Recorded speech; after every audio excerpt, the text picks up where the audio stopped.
ये चीखें सुनिए, लोग चीखते हुए एक दूसरे को पुकार रहे हैं। लोगों में हाहाकार मचा हुआ है, आंखों में आंसुओं का सैलाब है और चारों ओर सिर्फ और सिर्फ लाशों का ढेर बिखरा पड़ा है।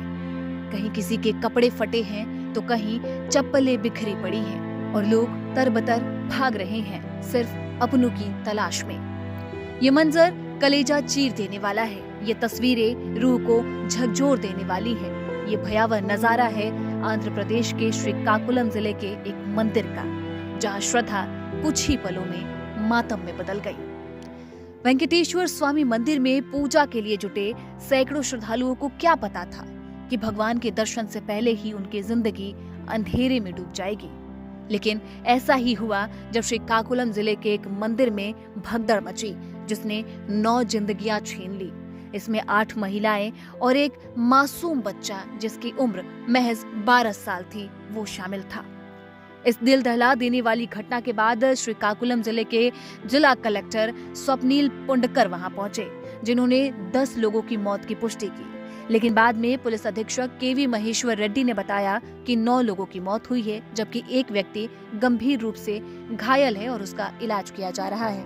लेकिन ये जो जिंदगियां गई, वो यूं ही नहीं गई हैं। इन जिंदगियों को छीना गया है। अपने आप ये जिंदगियां तबाह नहीं हुई हैं, क्योंकि पुलिस ने बताया कि ये मंदिर सरकारी नहीं था, बल्कि हाल ही में बना एक निजी मंदिर था। हादसे के वक्त लोग ऊपर जाने की कोशिश कर रहे थे, तभी सीढ़ियों के पास लगी लोहे की ग्रिल अचानक टूट गई। जैसे ही ग्रिल गिरी, लोगों में अफरा तफरी मच गई। कोई गिरा, कोई फिसला और कुछ ही सेकंड में ऊपर से नीचे गिरते हुए लोगों का ढेर लग गया, जो एक दूसरे के ऊपर दबते चले गए। पुलिस ने बताया कि लोग करीब 6 फीट की ऊंचाई से गिर रहे थे। ये दृश्य इतना दर्दनाक था कि बचाव दलों को लाशों को एक दूसरे के ऊपर से निकलना पड़ा। पुलिस अधीक्षक ने कहा कि ये दुर्घटना मालिक की गलती के कारण हुई है। उन्होंने पुलिस बंदोबस्त के लिए आवेदन नहीं किया था, न ही उन्हें अनुमति दी गई थी। वहीं पीएम मोदी ने इस घटना पर अपना गहरा दुख व्यक्त किया है। प्रधानमंत्री राष्ट्रीय राहत कोष से मृतकों के परिजनों को 2-2 लाख रुपए और घायलों को 50,000 रुपए की अनुग्रह राशि देने की घोषणा की गई है। आंध्र प्रदेश के गृह मंत्री वंगालापुरी अनीता ने कहा कि मंदिर पहली मंजिल की ऊंचाई पर स्थित है। जब भक्त ऊपर चढ़ रहे थे, तभी रेलिंग टूट गई और कोने में खड़े लोग गिर गए। कुछ लोग उनके ऊपर गिर गए। सीएम चंद्रबाबू नायडू ने कहा कि घायलों का हर संभव इलाज कराया जाएगा।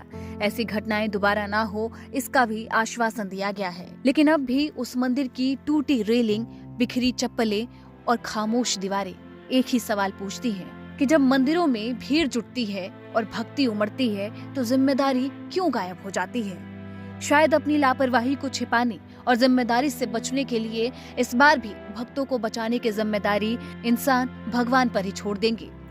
और जब भी ऐसा होता है तो श्रद्धा भारी पड़ जाती है, क्योंकि श्रद्धा अगर जीवन का प्रतीक है तो लापरवाही उसकी सबसे बड़ी दुश्मन।